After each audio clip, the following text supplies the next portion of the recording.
Oke, berikut adalah data dan pengolahan berdasarkan percobaan yang dilakukan. Yang pertama, percobaan 0 itu adalah percobaan untuk menentukan referensi waktu untuk air 25 derajat Celcius. Kita dapat waktunya 5,4543 second yang menggunakan viskometer Oswald. Lalu percobaan 1.1 itu adalah percobaan untuk penentuan viskositas oli, masih sama dengan menggunakan viskometer Oswald. Itu kita gunakan formula yang ini. Nah, kita dapat selama 7 kali pengulangan waktu rata-ratanya 229,55 second. Terlihat beda jauh ya di antara 5 dan 200 detik. Memang seperti itu. Nah, didapatlah hasil dengan T0 itu dari percobaan 0 dan rho 0 itu kita gunakan spesifikasi yang ada dari Aquades yang dibeli. Kemudian rho oli itu kita dapatkan dari tabel Munson. Jadi karena tidak tersedia secara langsung di tabel ada tabel viskositas dinamik dan ada viskositas kinematik. Untuk oli SAE 10W30 itu ada dua-duanya dan kita bisa dapat massa jenisnya itu sekitar 1000 pas 1000. Nah, ini masuk akal juga karena viskositasnya memang harusnya di daerah itu gitu. Lalu dapat massa jenisnya maksudnya. Viskositasnya didapat 0,037207 ya.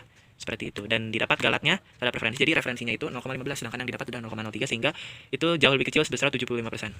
Ini apa aja sumber galatnya? Yang pertama pastinya ada kesalahan paralaks ya dalam memperhitungkan waktu, karena waktu yang dibutuhkan untuk perjalanan air untuk melewati dua garis itu, dari garis atas dan garis bawah pada viskometer itu tentunya relatif ya sebetulnya terhadap pengamat. Lalu keterbatasan alat ukur waktu dari ketelitian dan dari ketersentuhan untuk akurasi, kadang handphonenya juga kan sulit tidak 100% sinkron. Jadi itu mempengaruhi juga antara kita menekan tombol dan waktu yang tercatat pada handphone, karena stopwatchnya kita gunakan handphone. Kemudian penentuan densitas dan viskositas air, jadi mungkin agak bukan aneh ya, tapi mungkin bisa jadi sumber kesalahan karena densitas kita gunakan dari alat, dari bahan yang tertera di bahan yaitu di pada Aquades. Kemudian viskositasnya kita ambil dari tabel. Nah, itu juga mungkin bisa jadi sumber kesalahan. Kemudian karena penentuan viskositas ini setelah kejadian patah pada viskometer, itu bisa jadi juga sumber galat karena bisa jadi ada yang menghambat seperti itu.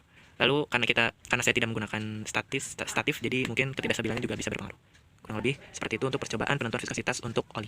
Selanjutnya untuk percobaan 1.2 ini adalah untuk penentuan viskositas gliserin, tapi tidak menggunakan viskometer Oswald karena tidak berfungsi sebagaimana mestinya, jadi menggunakan metode yang lain.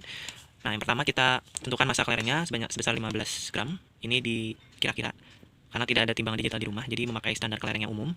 Lalu diameternya diukur menggunakan jangka sorong 1,525 ini cm, mohon maaf seharusnya. Volumenya dapat dihitung, lalu massa jenisnya dapat dihitung. Dan ini H ini adalah ketinggian cairan yang ada pada tabung. Kemudian ini waktu yang dibutuhkan untuk menempuh jarak H tadi. Lalu kecepatannya bisa diperoleh sekitar 0,33 meter per second. Menggunakan formula ini didapat viskositasnya 2,5474. Ini dibandingkan dengan referensi, itu errornya didapat 183% lebih besar atau sekitar mungkin 3 kali lipat lebih besar. Nah, ini sumber galatnya yang pertama dan kedua sama. Hanya untuk yang kedua ini karena waktunya relatif singkat yang diamati, itu sumber kesalahannya bisa jadi lebih. Karena resolusinya itu 0,08 second untuk stopwatchnya. Jadi itu bisa jadi ada pengukuran yang di antara itu. Lalu penentuan viskositas untuk referensi, ya, terus akurasi alat ukur panjang, lalu penentuan densitas bola dan fluida juga masih sama, terus silinder ukurnya mungkin tidak ideal, ya seperti yang dibilang sebelumnya. Kemudian yang terakhir untuk percobaan kedua itu didapatkan hasil waktu ini masih sama menggunakan viskometer Oswald 5,9, 6,025 dan 5,88 untuk waktu rata-rata waktu tempuhnya. Didapat masing-masing viskositas adalah seperti ini dan galatnya juga seperti ini terhadap referensi yang ada pada buku. Nah, grafiknya seperti ini. Nah, ini mungkin saya bisa bilang ini ada anomali karena harusnya yang lebih kecil temperaturnya itu viskositasnya lebih tinggi. Tapi yang ini agak menyimpang, namun yang dua ini sudah betul. Maka yang diambil adalah yang dua terakhir ini untuk mendevelop persamaan Andrade-nya dari persamaan empirik ini. Kita bisa tentukan B dan B-nya. Didapat untuk ini tuh B-nya 112 dan D-nya 6,9. Kemudian koreksi untuk kita bisa lakukan koreksi untuk temperatur 308 yang ini.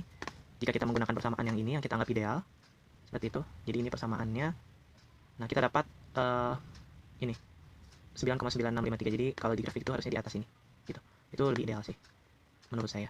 Dan errornya walaupun lebih tinggi itu sebetulnya nggak terlalu berarti, errornya hanya lebih sesuai hukum alam seperti itu.